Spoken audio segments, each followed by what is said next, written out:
Hello guys, இன்னைக்கு நம்ம chocolate truffle cake தான் பண்ண போகிறோம். அதுக்கு நான் 500 கிராம் டார்க் காம்பவுண்ட் சாக்லேட் நான் எடுத்திருக்கேன். இது குட்டி குட்டியாக ஸ்லைஸ் பண்ணியிருக்கேன். பிகாஸ் நம்ம வந்து டபுள் பாயில் மெத்தட் யூஸ் பண்ணி மெல்ட் பண்ண போகிறோம். ஸோ அதுக்கு ஒரு பாத்திரத்தில் தண்ணி ஊற்றி சூடானதுக்கப்புறமா மேலே ஒரு பாத்திரத்தை நான் வச்சுருக்கேன். இப்போ வந்து 500 கிராம் டார்க் காம்பவுண்ட் சாக்லேட் வந்து நம்ம ஆட் பண்ணிக்கலாம். ஹீட் ஆனதும் நம்ம ஆட் பண்ணிக்கலாம். ஏன்னா இது வந்து கனாச் ரெசிபி. ஸோ ஐசிங் பண்ணுறதுக்கு இந்த மாதிரி மெல்ட் பண்ணால் தான் நமக்கு அது ஐசிங் பண்ணும்போது நல்லாயிருக்கும் கேக் மேலே. So 500 gram dark compound chocolate and அது கூட 250 gram fresh cream and 10 gram butter. இது மூணுமே மெல்ட் ஆகட்டும். மெல்ட் ஆனதுக்கப்புறமா ஒரு ஒயர் விஸ்க் வச்சு ஸ்லோவாக மிக்ஸ் பண்ணிக்கலாம். எல்லாமே வந்து 3 இன்க்ரீடியண்ட்டும் ஒன்றோட ஒன்று நல்லா மிக்ஸ் பண்ணணும். மிக்ஸ் பண்ணிவிட்டு 8 ஹவர்ஸ் ஒரு 6 to 8 ஹவர்ஸ் வந்து நம்ம வந்து தனியாக வச்சிடணும். இது அதோட திக்னஸ் வந்து இன்னும் திக் ஆகும். மெல்ட்டிங்கில் இருக்கிறதுனால கொஞ்சம் லிக்விட் ஒரு மாதிரி லிக்விடில் இருக்கும். அப்புறம் நம்ம 8 ஹவர்ஸ் பார்த்தோன்னா கொஞ்சம் சாலிடாக இருக்கும். மீன்ஸ் அது நல்லாயிருக்கும் ஐஸ்னிங் பண்ணும்போது. இப்போ ரா இன்க்ரீடியன்ட்க்கு நான் வந்து 1/2 கப் மைதா எடுத்திருக்கேன். ஏன்னா 1/2 kg கேக் செய்ய போகிறோம். 1/2 கப் மைதாவில் 1 டீஸ்பூன் நான் வந்து எடுத்துடுறேன், ரிமூவ் பண்ணிடுறேன்.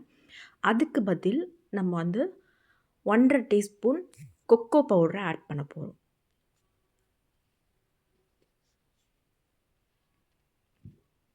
அது கூட 1/4 cup baking powder, 3/4 cup baking soda. இது ரெண்டுமே நம்ம வந்து ஜெலிச்சு எடுத்துக்கலாம். அதே மாதிரி தான் ஒயர் விஸ்க் வச்சு நீங்கள் வந்து ஜெலிச்சு எடுத்துக்கலாம். 1 or 2 டைம்ஸ் கூட நீங்கள் வந்து ஜெலிச்சிக்கலாம். நான் ஒரு டைம் மட்டும் ஜெலிச்சிக்கிறேன். ஸோ இந்த ரா இன்க்ரீடியண்ட்டு ஜெலிச்சதுக்கப்புறமா இது ஒரு பக்கம் தனியாக இருக்கட்டும்.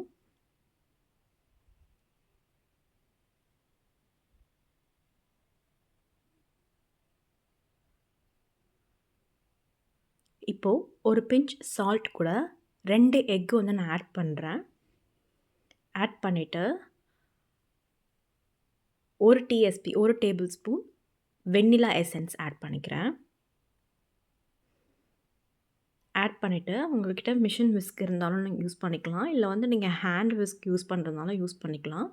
இது விஸ்க் யூஸ் பண்ணும்போது நம்ம எக்கு சேர்க்கறதுனால கொஞ்சம் ஸ்லோவாகவே நம்ம வந்து மிக்ஸ் பண்ணிக்கலாம். ஏன்னா நீங்கள் ரொம்ப ஸ்பீடு வச்சுட்டிங்கன்னா கேக் ரெடி பண்ணும்போது எக்குலேருந்து தண்ணி வடிய ஆரம்பிச்சிடும். கேக் நல்லா வராது. ஸோ வந்து ஸ்லோவாகவே உங்களால் எவ்வளோக்கு எவ்வளோ ஸ்லோவாக பண்ண முடியுமோ அந்த அளவுக்கு நீங்கள் ஸ்லோவாக மிக்ஸ் பண்ணிக்கோங்க. இப்போது எக்கு கூட நம்ம வந்து சுகர் ஆட் பண்ண போகிறோம்.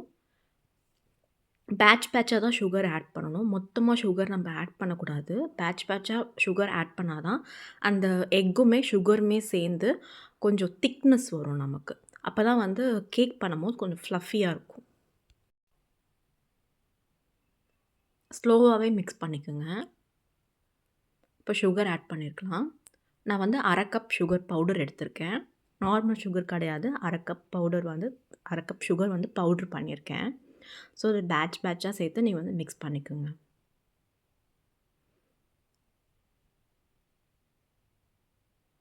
சுகர் சேர்த்து மிக்ஸ் பண்ணும்போதும் ஸ்லோவில் தான் நீங்கள் பண்ணணும். ஹையில் வச்சிடாதீங்க. கேக் அப்புறம் ஃப்ளஃபியாக வராது.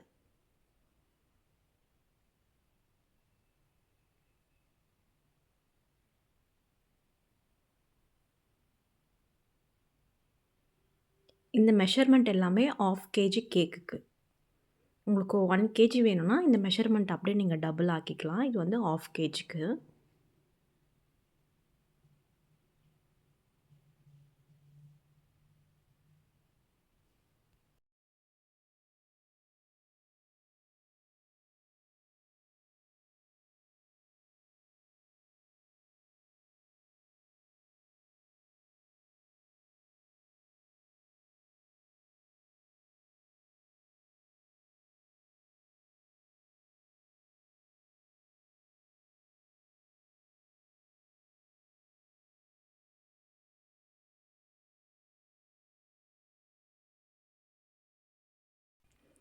பிரேக் விடாமல் மிக்ஸ் பண்ணிகிட்டே இருங்க. நம்ம கேக் செய்யும்போது ரொம்ப ரொம்ப பேஷண்ட் ரொம்ப தேவை.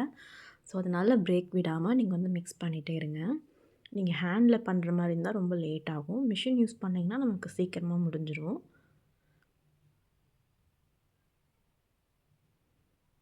நல்லா மிக்ஸ் பண்ணிகிட்டே இருங்க. ஜிக்ஸாக்கெல்லாம் மிக்ஸ் பண்ணக்கூடாது. ஒரு ரொட்டேஷன்னா அந்த ரொட்டேஷனை நம்ம ஃபாலோ பண்ணிகிட்டே இருக்கணும். இப்போது இருக்க எல்லா சுகருமே நான் ஆட் பண்ணிட்டேன். இப்போ பாருங்கள், அது கொஞ்சம் திக்காக்கிட்டே வருது. எக்குமே சுகருமே ஜாயின் பண்ணும்போது நம்ம 2மே ஆட் பண்ணும்போது அதோட திக்னஸ் வந்து கொஞ்சம் அதிகமாகிட்டே வரும். ஆனால் இந்த திக்னஸ் பத்தாது. இன்னும் கொஞ்சம் திக்னஸ் வர வரைக்கும் நம்ம வந்து மிக்ஸ் பண்ணிகிட்டே இருக்கணும். ஒன்ஸ் நீங்கள் சுகர் ஃபுல்லாக ஆட் பண்ணதுக்கப்புறமா இப்போ கொஞ்சம் நீங்கள் ஸ்பீடு வந்து ஸ்டெப் பை ஸ்டெப்பாக நீங்கள் வந்து ஏற்றிக்கலாம். ஹை பண்ணிவிட்டு நீங்கள் வந்து மிக்ஸ் பண்ணிகிட்டே இருக்கலாம்.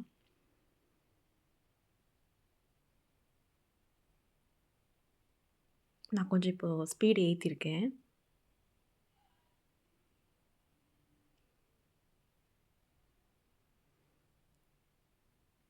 இன்னும் நல்லா திக்காக வரணும். அப்போ தான் நமக்கு வந்து கேக் நல்லா ஃப்ளஃபியாகவும் மாய்ஸ்சரைசராகவும் இருக்கும். ஏன்னா எக் தான் வந்து இங்கே மெயின் ரோல் ப்ளே பண்ண போகுது கேக் நம்ம பண்ணும்போது.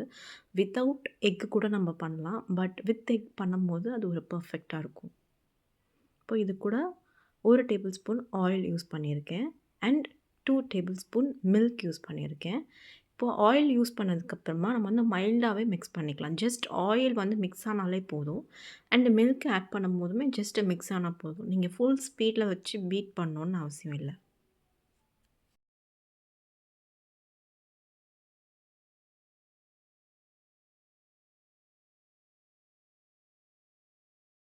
ஜஸ்ட் ஒரு மைல்டு பீட் மட்டும் கொடுத்தா போதும். ஜஸ்ட் மிக்ஸ் ஆனாலே போதும். ஸ்பீட் ஸ்லோவாகவே வச்சுக்கோங்க.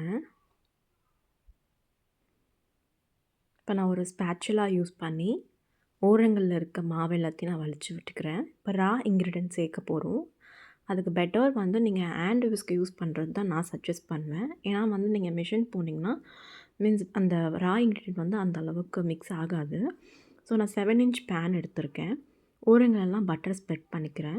அண்ட் பட்டர் ஷீட்டும் ப்ளேஸ் பண்ணிக்கிறேன். பட்டர் ஷீட் மேலேயும் கொஞ்சம் பட்டர் நான் வந்து ஸ்ப்ரெட் பண்ணிக்கிறேன். ஃபுல் எட்ஜஸும் நீங்கள் வந்து பட்டர் ஸ்ப்ரெட் பண்ணிக்கோங்க. ஏன்னா அப்போ தான் நம்ம டீமோல்ட் பண்ணும்போது கேக் வந்து ரொம்ப ஸ்டிக்கியாக இருக்காது.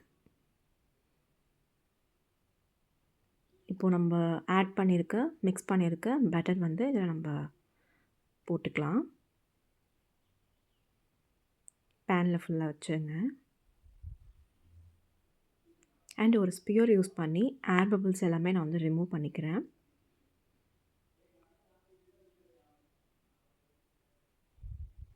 நீங்கள் ஸ்பியர் இல்லைனா டேப் கூட பண்ணிக்கலாம். இப்போ கேக் இஸ் ரெடி.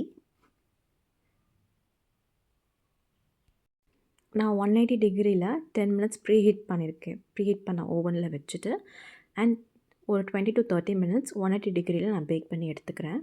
ஸோ இப்போ வந்து நம்ம வந்து டிமோல்ட் பண்ணி ஸ்லைஸ் போட்டுக்கலாம். எனக்கு 3 லேயர் கிடச்சிருக்கு 7 இன்ச் பேனில். ஸோ நம்ம வந்து இப்போ வந்து ஐஸ்னிங் பண்ணிக்கலாம். கனாச் கொஞ்சம் நம்ம பாட்டமில் ஆட் பண்ணிக்கலாம். ஆட் பண்ணிவிட்டு கேக் மேலே ப்ளேஸ் பண்ணிவிட்டு அப்புறம் நம்ம வந்து ஐஸ்னிங் பண்ண ஸ்டார்ட் பண்ணலாம்.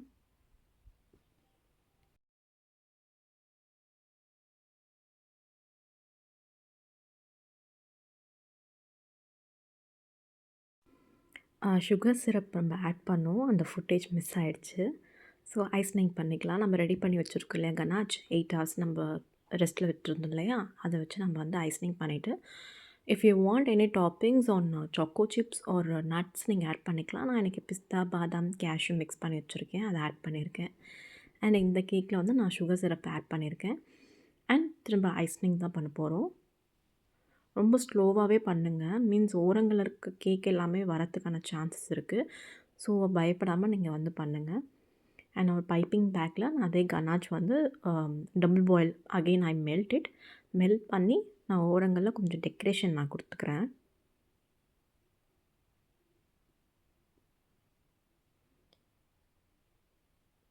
டெக்கரேஷன் கொடுக்கும்போது கனாச் டபுள் பாயிலிங் நம்ம பண்ணுவோம். ஸோ அப்போ வந்து கண்டிப்பாக கனாச் வந்து கூல் டவுன் ஆனதுக்கப்புறமா தான் நம்ம கேக் கிட்ட டெக்கரேஷனுக்கே எடுத்துகிட்டு வரணும். இல்லைன்னா கேக் வந்து மெல்ட் ஆகிடும். இதுதான் ஃபைனல் லுக். தேங்க்யூ.